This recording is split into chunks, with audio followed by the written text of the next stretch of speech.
onto the rocks to get a better look. Now the ladies, they ran back into the lagoon and clapped in the sailor's face and saying, wake up, you've been enchanted, run for your lives.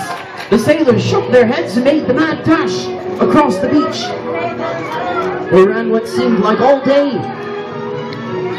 And when they got to the other end of the beach, they all sighed with relief. But they looked over on the horizon, and who did they see but Captain Barnacle and his crew? They were marching out of their ships, and they weren't happy. When the pirates saw that the sailors had their brides, they let out a ferocious "Arr!"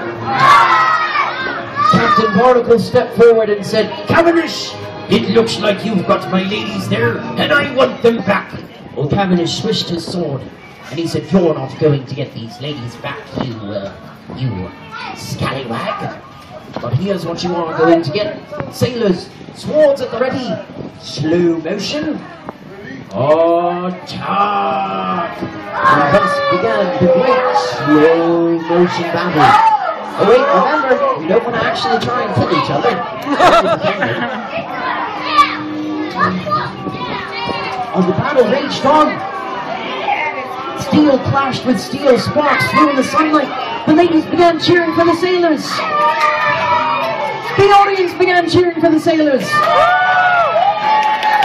But, you see, the battle lasted till midnight, and the mermaids could no longer see the reflections in the darkness. So they put their ears down the rocks behind them. They looked over into their lagoons and realized they'd been tricked.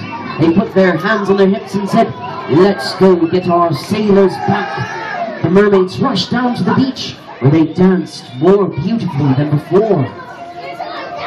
And the pirates and sailors froze. Their arms stuck out. Oh my God. Their eyes grew wide as saucers. But the ladies had an idea. They said, quick, we must cover the sailors' ears. So the ladies ran over to the sailors, the boys in blue, and they covered their ears. But no one covered the ears of the pirates. And so the pirates followed the dancing mermaids back to their lagoon.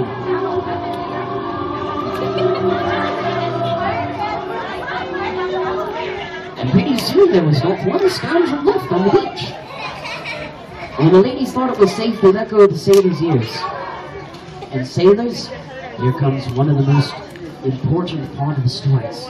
So, make sure you have your listening ears on. The sailors turned to face the ladies, and they earnestly knelt down upon one knee.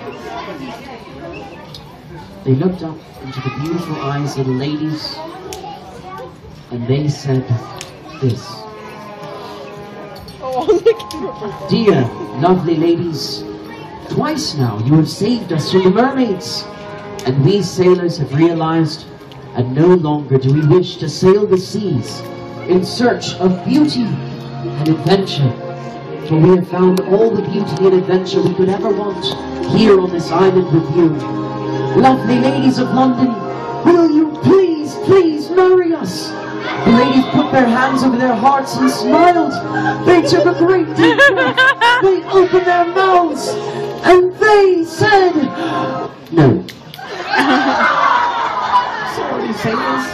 We can't marry you. We've already promised our hands to some wealthy noblemen who live somewhere on this island. Well, the sailors were heartbroken. They clutched their chest, fell over backwards, and began to cry.